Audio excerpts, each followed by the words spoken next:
Dans cette quatrième partie, voilà, je voudrais vous parler de la représentation de Dieu. Vous voyez, nous avons vu la Bible dans son ensemble, ses grandes parties, dans son contexte historique et géographique, la manière dont la Bible est reliée, je dirais, à toute une culture du Proche-Orient ancien et de l'Égypte. Et dans cette quatrième partie, il s'agit d'essayer de vous montrer comment la représentation de Dieu a évolué. Souvent, lorsqu'on lit l'Ancien Testament, et évidemment en commençant par le début, on a le sentiment qu'il y a une seule représentation de Dieu, c'est-à-dire que Dieu est unique et le seul Dieu. C'est bien sûr cette conception qui va devenir la conception dominante de Dieu dans le judaïsme, dans le christianisme, dans l'islam, tout à fait. Mais en fait, il faut bien voir que cette représentation de Dieu unique, elle a aussi une histoire. C'est-à-dire que c'est une représentation qui n'a pas été là depuis le commencement, depuis le tout début, mais qu'elle a été construite patiemment, d'une certaine manière, au fil des siècles et au fil des années. Et je crois que ça, c'est important de le découvrir, parce que en faisant en quelque sorte la même démarche que les anciens, que ceux qui ont écrit ces textes sur de longs siècles, eh bien, nous sommes nous-mêmes amenés, je dirais, à nous poser les questions sur Dieu, la manière dont il agit, etc. Et je voudrais donc vous présenter très rapidement un petit peu ce qu'on peut appeler l'évolution du monde religieux, du monde religieux israélite, de la représentation du Dieu d'Israël. Il faut aussi, toujours lorsqu'on est dans ce premier millénaire avant Jésus-Christ, penser que le monde est un monde religieux, un monde de la piété. Et vous voyez, regardez cette belle iconographie, voilà, hein, d'un offrant, d'un orant, quelqu'un qui offre, voilà, un bélier à son Dieu. C'est-à-dire qu'il y a une vie spirituelle, pas seulement en Israël, mais partout dans le monde, si on peut dire, de l'Antiquité, de la Mésopotamie à l'Égypte. Et ça, c'est important de le comprendre.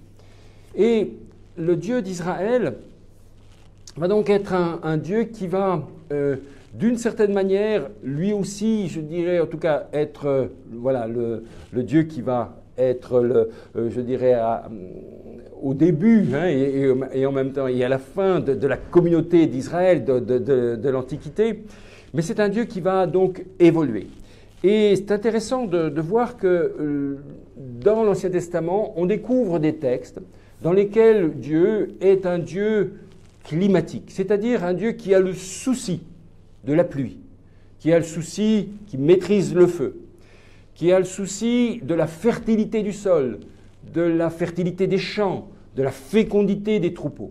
Eh bien, cette manière de représenter Dieu est une manière qui n'est pas du tout originelle, propre au texte biblique, mais c'est une conception qui est partagée par de nombreux peuples depuis la Mésopotamie jusque en Canaan et même en Égypte. Il y a par exemple, et dans le texte biblique on en sait quelque chose, il y a la divinité Baal, qui est combattu, bien sûr, dans certains textes bibliques. Mais ce dieu Baal, eh bien, en voici une très belle illustration, ce qu'on appelle la stèle de Baal d'Ougarit. Ougarit est une vieille ville qui a été redécouverte par les missions archéologiques françaises donc, dans les années 1930. Et cette Ougarit, dans cette vieille cité d'Ougarit du 2e millénaire avant Jésus-Christ, on y a retrouvé, voilà, à la fois des temples, toute une ville, et des bibliothèques, tout un tas de tablettes, et on a découvert cette stèle, la stèle de Baal. Et quand vous regardez cette stèle de Baal, eh bien, voilà un petit peu le Dieu typique de la fertilité, de la fécondité. On le voit tout d'abord qui maîtrise, je dirais, avec sa massue, hein, donc un Dieu guerrier, et qui va maîtriser les eaux hein, qui sont voilà, en bas de la stèle.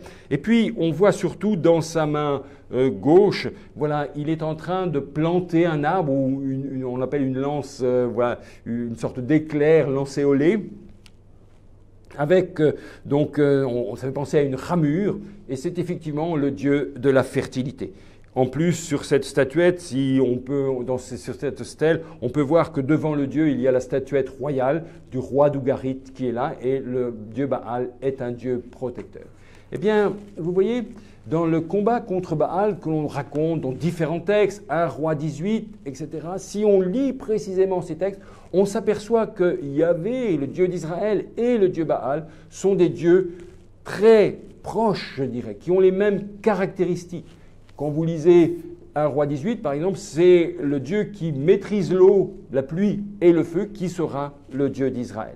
Et évidemment, dans ce combat des dieux, je dirais du mont Carmel, en 1 Roi 18, c'est le Dieu Yahvé qui remporte et qui devient le Dieu tutélaire, le Dieu principal d'Israël à ce moment-là. Donc vous voyez combien la représentation de Yahvé s'est construite peu à peu, en tout cas on a voulu en tout cas la mettre en place dans nos textes bibliques en empruntant aussi à des concepts, à des représentations qui ont cours tout autour d'Israël.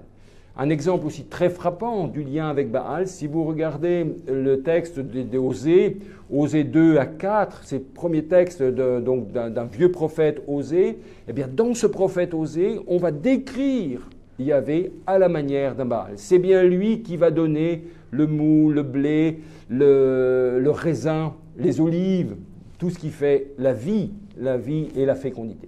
Il faut penser que nous sommes dans un monde religieux et dans un monde complètement rural. Et donc il était essentiel pour ces communautés de savoir que le Dieu qui les protégeait, qui était avec elles, était aussi un Dieu qui leur permettait, en tout cas, d'avoir accès aux produits du quotidien. Ça, c'est donc on va avoir donc dans un premier temps une vision tout à fait nationale de Yahvé, c'est-à-dire que Yahvé est le Dieu de l'Israël ancien, l'Israël royal, pour faire vite, entre 1000 et 600 avant Jésus-Christ, donc dans cette première partie du millénaire, Dieu est le Dieu national. Et puis, eh bien, tout autour, il va y avoir d'autres dieux. Il va y avoir Kamosh, qui sera le dieu du pays de Moab. Il va y avoir Kosh, qui sera le dieu du pays d'Édom. Il va y avoir Baal, qui sera le dieu plus haut, Hadad, qui sera le dieu des Phéniciens, ou Melkart de Tyr, qui sera le dieu de Tyr. Donc vous voyez, tout un monde qui est avec différents dieux, et Israël a son Dieu, le Dieu national, le Dieu tutélaire, le Dieu qu'il protège. Et puis, il faut aussi comprendre que à cette période-là, eh bien, on ne se pose pas la question de savoir si ce Dieu a une image ou pas. On a manifestement, dans cette époque royale, on a représenté Dieu et on a retrouvé dans l'Israël ancien toute une série de statuettes, vous voyez, en Juda, au 7e siècle avant Jésus-Christ, qui montrent que, je dirais, dans les familles, dans les sanctuaires locaux, eh bien, on produisait des petites statuettes, qu'on appelle donc des statuettes troncs. Hein. Ce sont des figures féminines qui se tiennent la poitrine et qui sont aussi des représentations de ce culte de la fécondité auquel participait et dans lequel Yahvé était le Dieu principal. Donc vous voyez, dans cette évolution de la représentation de Dieu, il faut penser qu'on a d'abord eu une représentation nationale, on va dire, qui correspondait au canon religieux de l'époque du premier millénaire avant Jésus-Christ, et que c'est peu à peu que va se forger l'idée de Dieu unique. Le grand tournant pour l'avènement du Dieu unique, le grand tournant, il va se faire au moment de l'exil dont nous avons déjà un petit peu parlé. L'exil, c'est donc le 6e siècle avant Jésus-Christ. C'est vraiment une crise, pas seulement politique, je dirais, où Juda est complètement défait, pas seulement économique, où je dirais c'est la destruction totale, mais c'est aussi, on pourrait dire, une crise théologique. C'est-à-dire qu'on va se poser la question, mais comment se fait-il que ce Dieu qu'on a vénéré depuis des siècles ne nous a pas protégés ?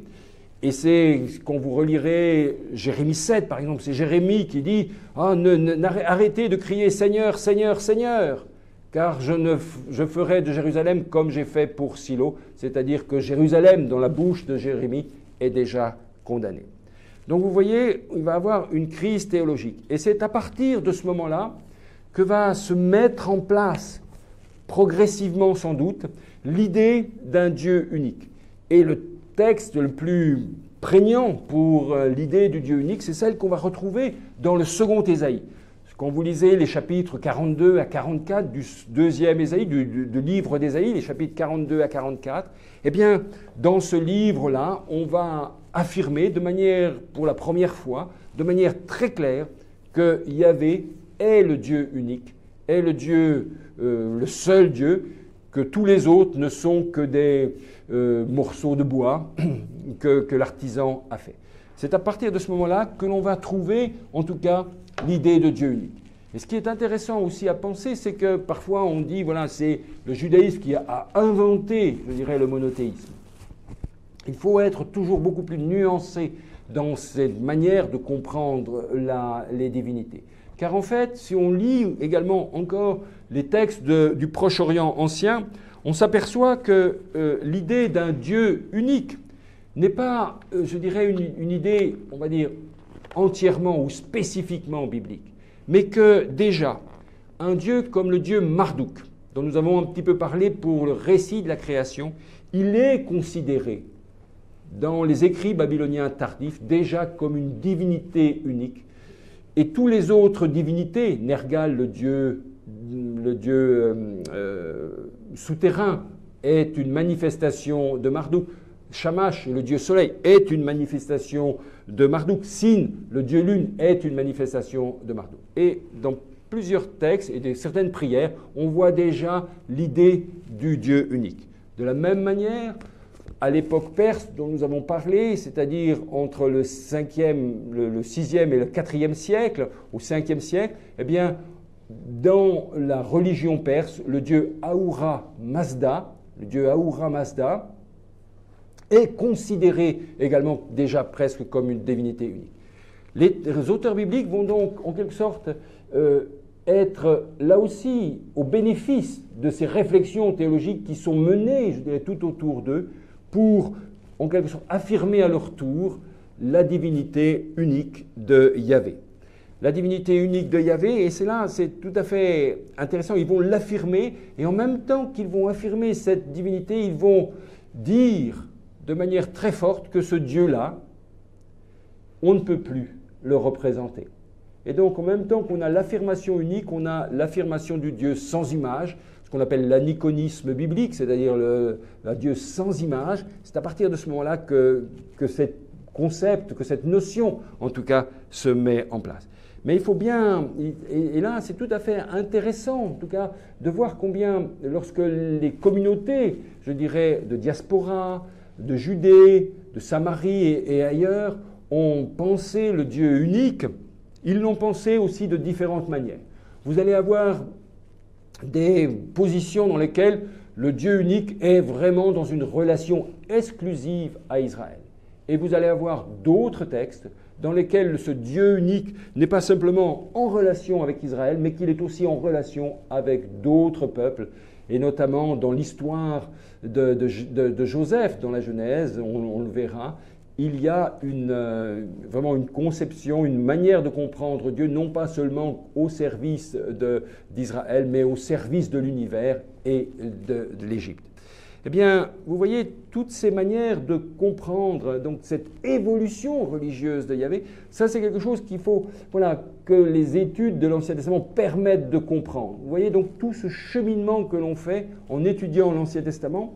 Alors vous allez me dire, mais à quoi ça sert en fait de savoir tout cela? Eh bien, très simplement, pour terminer, je dirais que mieux comprendre comment ces textes sont nés, quelles sont les valeurs théologiques qu'ils portent, les représentations théologiques qu'ils portent, la manière, les débats qu'ils contiennent entre eux, parce qu'ils ne sont pas tous d'accord et unanimes, eh bien, dans ces textes-là, mieux comprendre ces textes, c'est quelque part aussi mieux croire. C'est-à-dire, en tout cas, avoir une autre intelligence de la foi, une foi qui se nourrit aussi de tout ce débat théologique qui nous a précédés.